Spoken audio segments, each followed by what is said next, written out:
Ukraine যুদ্ধ ইস্যুতে ফের বৈঠকে বসছেন ট্রাম্প পুতিন। আন্তর্জাতিক রাজনীতিতে ফের এক অশুভ আঁতাতের ইঙ্গিত।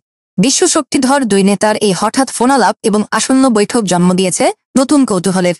প্রশ্ন উঠছে, আমেরিকার আসল উদ্দেশ্য কি? মার্কিন প্রেসিডেন্ট ডোনাল্ড ট্রাম্প ঘোষণা করেছেন রাশিয়ার প্রেসিডেন্ট ভ্লাদিমির পুতিনের সঙ্গে তার অসাধারণ অগ্রগতি হয়েছে এবং তারা শিগগিরই হাঙ্গেরিতে বৈঠকে বসতে সম্মত হয়েছেন। ক্রেমলিনের পক্ষ থেকেও এই আলোচনাকে স্পষ্ট ও বিশ্বাসযোগ্য বলা হয়েছে। এই ঘোষণার পরই গুঞ্জন উঠেছে, তবে কি ওয়াশিংটন ইউক্রেনকে দেওয়া সমর্থন থেকে সরে আসছে? এর বড় প্রমাণ মেলে যখন ট্রাম্প স্পষ্ট জানিয়ে দেন ইউক্রেনকে ক্ষেপণাস্ত্র দিয়ে মার্কিন মজুদ নিঃশেষ করা যাবে না। অর্থাৎ দৃশ্যত ইউক্রেনের প্রেসিডেন্ট জেলেন্সকি যখন ওয়াশিংটনে সাহায্যের জন্য দরজায় কড়া নাড়ছেন, তখনই পুতিন ট্রাম্পের এই গোপন বোঝাপড়া ইউক্রেনকে ক্ষেপণাস্ত্র না দেওয়ার ইঙ্গিতকে কেবল সংলাপের কৌশল নাকি বৃহত্তর কোনো সমঝোতার অংশ? পর্যবেক্ষকরা বলছেন এটি প্রকারান্তরে ইউক্রেনকে রাশিয়ার শর্ত মেনে নিতে বাধ্য করার এক সুকৌশলী চাপ।